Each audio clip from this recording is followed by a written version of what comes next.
नमस्कार दोस्तों, स्वागत है आप ही के अपने YouTube चैनल मैथ 98 सक्सेस में। दोस्तों, इस चैनल पे मैं ऐसी ट्रिक लेके आया हूँ रिश्ते संबंधी सवालों की, जो आपके अगली परीक्षाओं में रिश्ते संबंधी सवालों को फाड़ देने वाली है। रिश्ते संबंधी सवाल आपके कभी गलत नहीं होंगे। इस ट्रिक से रिश्ते संबंधी सवालों में बिल्कुल 100% पारंगत हो जाएंगे इस वीडियो को देखने के बाद। दोस्तों, कभी भी नहीं देखी होगी ऐसी ट्रिक आपने, जो इस वीडियो में आपको देखने को मिलेगी।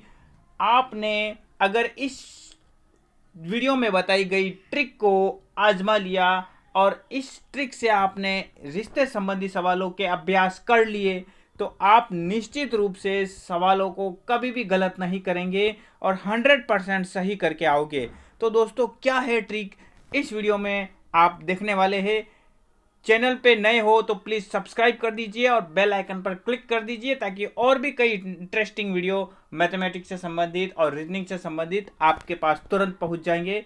और दोस्तों, हाल ही में जो अपलोड किए गए कुछ वीडियो है, जो भी आप देख लेना। ट्रिग्नोमेट्री, सिंप्लीफिकेशन, बॉडमास नियम, वेन डायग्राम से संबंधित हाल ही में मैंने कुछ वीडियो अपलोड किए हैं, उनको भी देख लेना।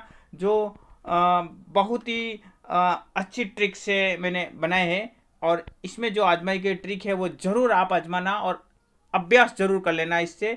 तो दोस्तों, चलिए इस वीडियो की तरफ। क्या है ट्रिक और आपको विशेष क्या लगने वाला है इस ट्रिक में, और किस तरीके से मैं आपको बता रहा हूँ ट्रिक को, आप इस वीडियो को ज़रूर देखना, अंत तक देखना, जरा भी स्किप ना करें। चलिए वीडियो की तरफ बढ़ते हैं। रिश्ते संबंधी प्रश्न अधिकांश इतने बड़े बड़े होते हैं कि हम उसी में उलझ जाते हैं, और बड़े बड़े सवालों को हम कहीं न कहीं गलती कर ही बैठते हैं। तो ये वाली जो ट्रिक है, इसमें आपके कहीं भी गलती की कोई गुंजाइश ही नहीं होगी। ऐसी ट्रिक जो आपको फिक्स उत्तर की तरफ ही ले जाएगी आपको, और इस ट्रिक से आप निश्चित रूप से एक भी सवाल गलत नहीं करोगे। तो दोस्तों, पेपर सेटर अधिकांश सवाल ऐसे बनाता है जो हम उलझ जाते हैं, या बहुत ही घुमाया जाता है उन सवालों को, जिसमें कैंडिडेट बहुत ही उलझ जाता है। ठीक है, तो इन सवालों को करने के लिए एक विशेष ट्रिक की जरूरत होती है, और ऐसी ही ट्रिक मैं लेके आया हूं इस वीडियो में। आप दोस्तों, यदि आपको ये वीडियो अच्छा लगे तो प्लीज लाइक करना ना भूले, और चैनल पर नए हो तो प्लीज सब्सक्राइब करना भी ना भूले, और बेल आइकन पर क्लिक कीजिए, ताकि और भी कई इंटरेस्टिंग वीडियो आपके पास तुरंत पहुंच जाए।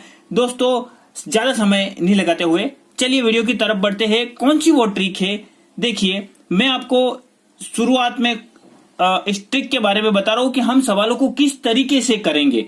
तो देखिए, ये है पुरुष और ये है महिला।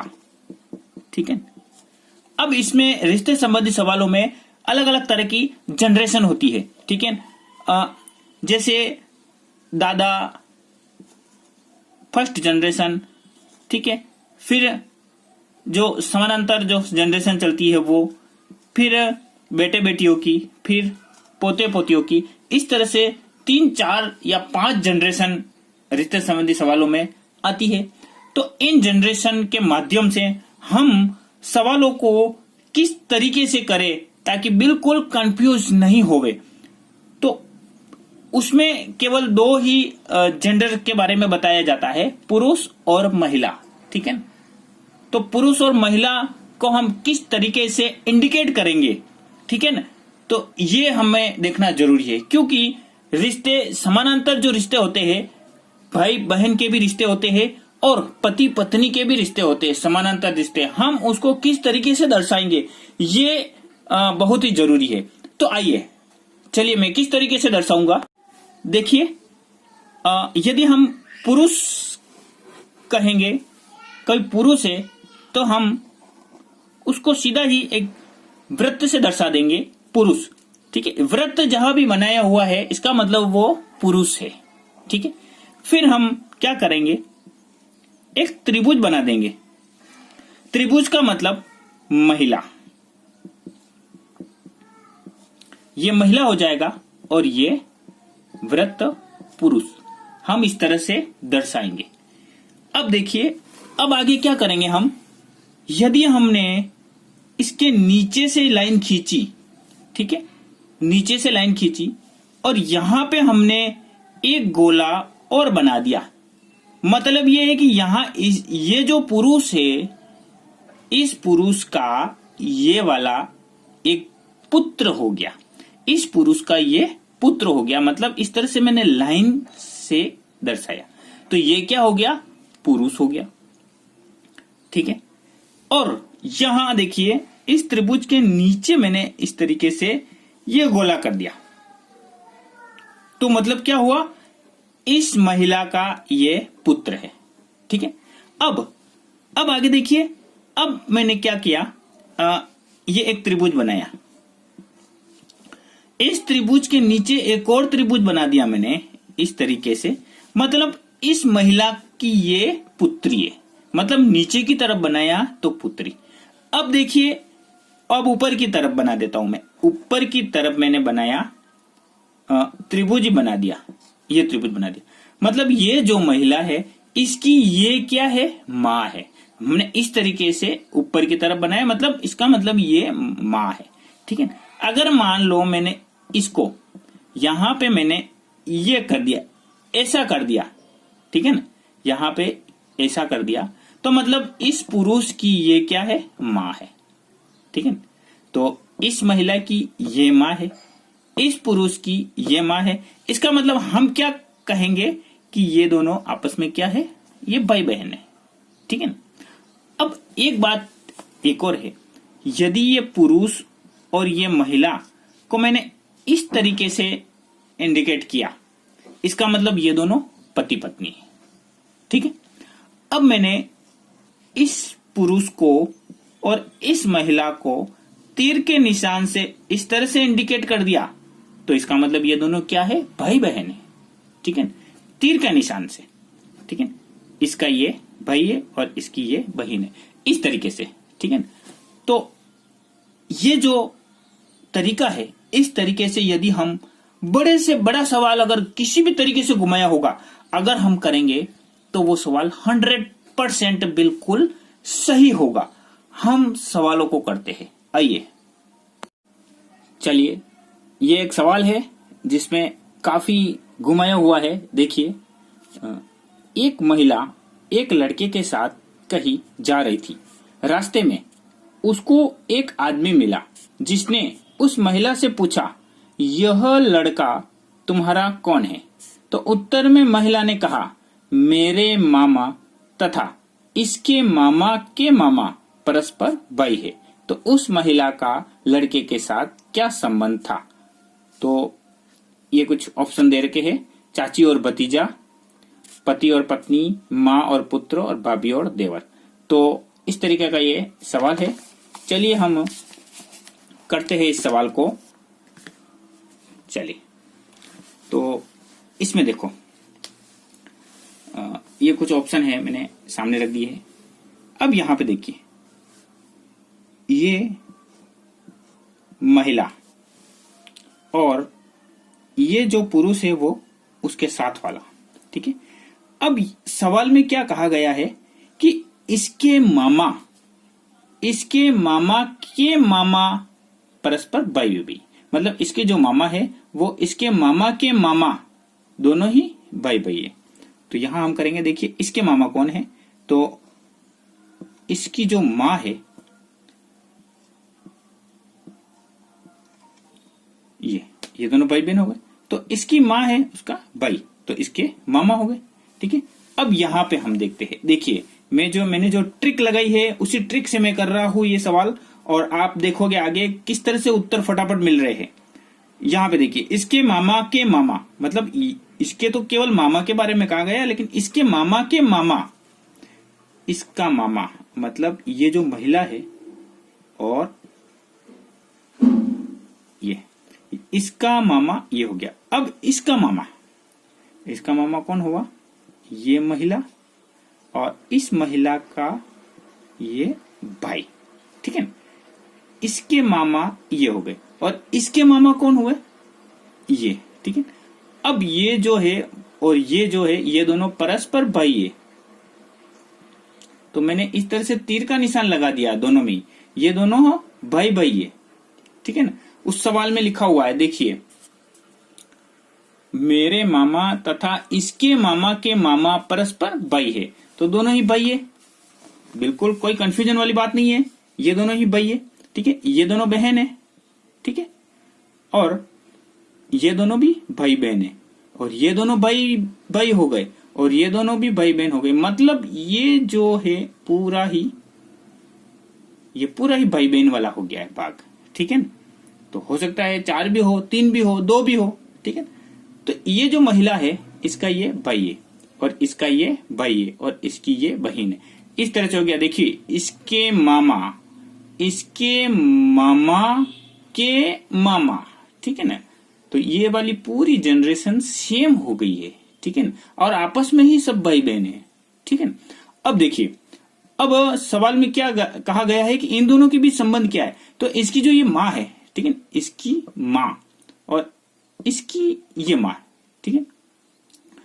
तो ये जो माँ है इसकी, अब यहां पे देखिए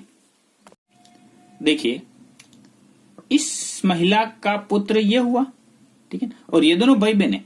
तो इस महिला की पुत्री कौन हुई? ये, ठीक है ना। इस महिला का पुत्र ये हुआ, इस महिला की पुत्री ये हुई, ठीक है। तो ये सभी भाई बहन है, और मान लो अगर ये महिला और ये महिला दोनों ही एक ही स्त्री हुई, ठीक है, एक ही स्त्री हुई, तो इसका पुत्री ये, इसकी पुत्री ये, तो ये दोनों एक ही शख्स हुई। मान लो ये दोनों एक ही शख्स हुई, तो इसका पुत्र ये, मतलब इसका पुत्र ये हो सकता है। तो हम ऑप्शन की तरफ चलते हैं। चलिए, मतलब पुत्र और माँ या फिर मौसी, ठीक है, ये संबंध हो सकता है। माँ की बहन भी हो सकती है, या माँ और पुत्र का भी रिश्ता हो सकता है। तो भाभी देवर का रिश्ता यहाँ पे ये तो कैंसिल कर देते हैं, ये नहीं होगा। पति पत्नी ये भी कैंसिल होगा, पति पत्नी नहीं हो सकता है। चाची और भतीजा, मतलब भाई की तरफ से रिश्ता नहीं है, रिश्ता है माँ की तरफ से है, इसका मतलब ये भी कैंसिल हो गया। तो हमने केवल मानने से ये उत्तर हमको सही लग रहा है। मतलब 4 ऑप्शनों में से ये वाला आंसर बिल्कुल सही लग रहा है।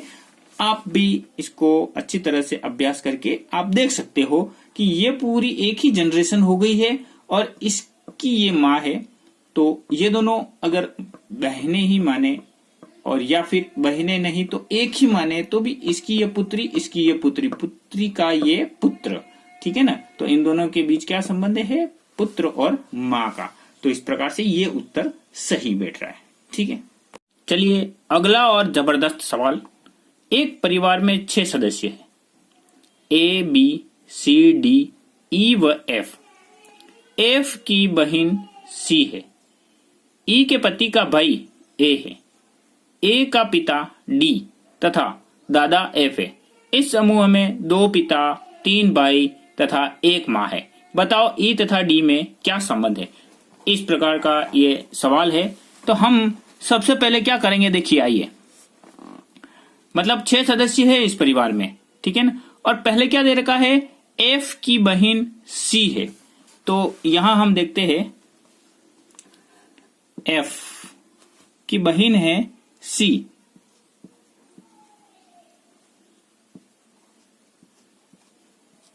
ये इस तरह से हमने कर दिया। एफ की बहन सी है। सबसे पहले देखिए यहां पे एफ की बहन सी है, ई के पति का भाई, ई के पति का भाई ए है। तो ये दोनों ही शख्स अलग अलग हो गए। तो यहां हम क्या करेंगे, ई के पति का भाई, तो ये ई है, ई का पति हम इस तरीके से दर्शा देते, ई के पति का भाई। आगे देखिए, ई के पति का भाई ए है। तो यहां देखिए ये ई के पति, मतलब ई का पति ये हो गया। ई के पति का भाई कौन है, ए है, ठीक है ना। तो यहां हम ए कर देते, तो भाई है, तो गोला हो गया, ठीक है ना, भाई। तो ई के पति का भाई ए है, ए का पिता डी, ए का पिता डी, ए का पिता डी, ए का पिता डी। ठीक है, इस तरह से बना दिया है। ए का पिता डी हो गया, तथा दादा एफ है, तथा दादा एफ है। तो हम एक जनरेशन और ऊपर कर देते, दादा एफ है। ठीक है ना, चलिए आगे। इस समूह में 2 पिता, 3 भाई तथा 1 माँ है। इस समूह में 2 तो पिता है, 3 भाई है तथा 1 माँ है। बताओ ई तथा डी में क्या संबंध है? ई तथा डी में क्या संबंध है? अब यह बताना है हमको, ई तथा डी में क्या संबंध है, इन दोनों में क्या संबंध है, ई तथा डी में। तो चलिए आगे देखते हैं क्या संबंध है। अब देखिए, हमें इस चित्र को देख के ई तथा डी में संबंध बताना है। तो यहाँ पे ई तथा डी में संबंध बताने के लिए हमें इसकी कोई आवश्यकता ही नहीं है। ठीक है, ये देखा जाए तो। लेकिन फिर भी हम अगर मान लो सवाल में इसकी भी जरूरत पड़े, तो यहाँ पे देखिए ये तो महिला है, यहाँ पे 1 2 3 4 5 सदस्य तो ये हो गए। अब यहाँ पे इस सदस्य के बारे में बताया गया नहीं कौन है, लेकिन महिला तो हो ही नहीं सकती है क्योंकि ये सी तो महिला है, यहाँ पे नहीं हो सकती है। तो इसका मतलब बचा क्या? एफ। तो यहाँ पे ये एफ हो सकता है, लेकिन हमको इसकी जरूरत ही नहीं थी। तो ई का जो ये पति है, पति के भाई का पिता तो डी है ना, तो इसका मतलब ये दोनों भाई है, तो इसका मतलब इसका भी पिता ये है। तो इन दोनों में क्या संबंध है? तो इसकी ये क्या हुई, ये बेटे की पत्नी, मतलब पुत्र वधु हुई। पुत्र वधु और ससुर, ये दोनों इस तरह का ये रिश्ता है। तो इसका मतलब यहाँ पे देखिए, ये चौथा जो ऑप्शन है वो इसमें बिल्कुल सही बैठ रहा है, पुत्र वधु और ससुर। तो ये संबंध है। ठीक है, इस तरह से हम आराम से इस सवाल को हल कर लेंगे, बहुत ही सरलता से। चलिए एक और जबरदस्त सवाल। प प्लस क का अर्थ है क की प बहिन है।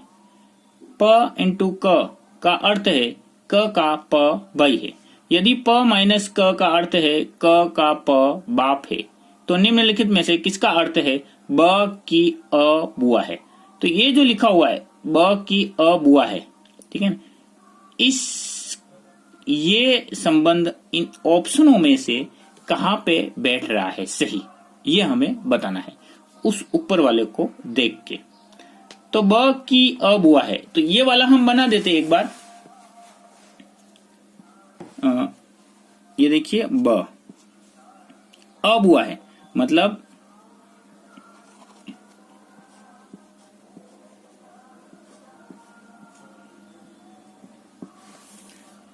ये इस तरह का संबंध आना चाहिए। ठीक है ना, उन ऑप्शनों में से हम ये इस तरह का बना के देखेंगे तो ये वाला संबंध आ जाना चाहिए, वो आंसर बिल्कुल सही है। तो यहां पे देखिए पहला ऑप्शन क्या आ रहा है, देखिए अ प्लस प माइनस ब, अ प्लस प माइनस ब, ये देखते हैं हम। तो अ प्लस का मतलब क्या है? तो यहाँ पे देखिए प प्लस क का अर्थ है क की प बहिन है, मतलब जो ये पहले वाला है, मतलब पहले वाला प है वो बहिन है। ठीक है ना, तो प्लस के हिसाब से इसमें अ क्या है, बहिन है। प का जेंडर पता नहीं, मतलब अ तो बहिन ही है। ठीक है ना, तो इस तरह से हम जब अ प्लस प ये वाला जो हम बनाएंगे तो अ तो आ गई बहिन, ठीक है, और यहां प कर लेंगे। ठीक है, इसके अनुसार ये हुआ। अब देखिए दूसरा क्या है, अब दूसरा है प माइनस ब। अब इन दोनों के हिसाब से हमको बनाना है प माइनस ब। ठीक है ना, तो प माइनस ब का कैसे बनाएंगे हम, तो यहां देखेंगे हम प माइनस क का अर्थ है क का प बाप है, मतलब पहले वाला है जो बाप है। ठीक है ना, तो इसमें देखिए यहां हम देख लेते प माइनस, ठीक है, प माइनस ब, प माइनस ब, ठीक है, प माइनस ब। तो प माइनस ब का क्या मतलब हुआ, ब का प बाप है, पहले वाला क्या दे रखा है, बाप। ठीक है, प माइनस क का अर्थ क्या है, क का प बाप है, तो पहले वाला बाप है, तो पहले वाला बाप है, इसका मतलब ये गोला हो गया और ये ब हो गया। ठीक है, तो इस तरह का ये नियम अगर दिख रहा है सेम, तो यहाँ पे देखिए ये सेम दिख रहा है, ये वाला जो रिश्ता है वो सेम इस तरह से दिख रहा है, इसका मतलब पहला ही ऑप्शन बिल्कुल सही आ गया है। हम दूसरा ऑप्शन देखते हैं कि दूसरे ऑप्शन में क्या बनेगा, तो उससे पता चल जाएगा कि हम सही कर रहे हैं। ठीक है ना, ब माइनस प, ब माइनस प, ब माइनस प का मतलब ये माइनस वाला देख लेते हैं, ये बाप है, ब क्या है, बाप है प का, तो यहां देखिए ब हो गया ये और ये प। ठीक है, दूसरे ऑप्शन के हिसाब से कर रहे हैं हम। और प प्लस अ, प प्लस अ पहले वाले की तरह, क की प बहिन है जो हमने पहला किया प प्लस क, तो यहाँ पे देखिए प प्लस अ दे रखा है, मतलब अ की प क्या है, बहिन है, अ की प बहिन है, तो ये दोनों बहिन हो गई, अ की प बहिन है ये। ठीक है, अब इसमें देखिए, अब इसमें हम वो इसकी ये बुआ नहीं होगी क्योंकि इसकी तो ये बेटी हो गई है, बेटी का भाई मतलब इसका ये बेटा हो गया है, तो ये तो बाप और बेटा या बेटी का संबंध हो गया है, इसका मतलब ये गलत है। तो इसका मतलब इसमें पहला ही ऑप्शन बिल्कुल सही आ रहा है, ये वाला ऑप्शन बिल्कुल सही। इस ऑप्शन के हिसाब से ये ब की अ बुआ है, ये बन रहा है ऊपर वाले को देख के। इस तरीके से ये सवाल हम हल करते हैं आराम से। और मैंने जो ये ट्रिक बताई है, ये इस ट्रिक से हम सभी सवाल, लगभग सभी सवालों को हल कर सकते हैं। रिश्ते संबंधी जितने भी सवाल है इस ट्रिक से हम आसानी से हल कर सकते हैं। यदि आपको अभ्यास के द्वारा कोई भी परेशानी हुए तो आप कमेंट बॉक्स में जरूर लिखिएगा, ताकि मैं कमेंट को पढ़ के आसानी से आपको बता सकूं उसका सॉल्यूशन। तो आपको ये वीडियो बहुत ही पसंद आया होगा। दोस्तों, वीडियो अच्छा लगा है तो लाइक करना ना भूलना, इससे हमें प्रोत्साहन मिलता है। धन्यवाद। जय भारत, जय हिंद।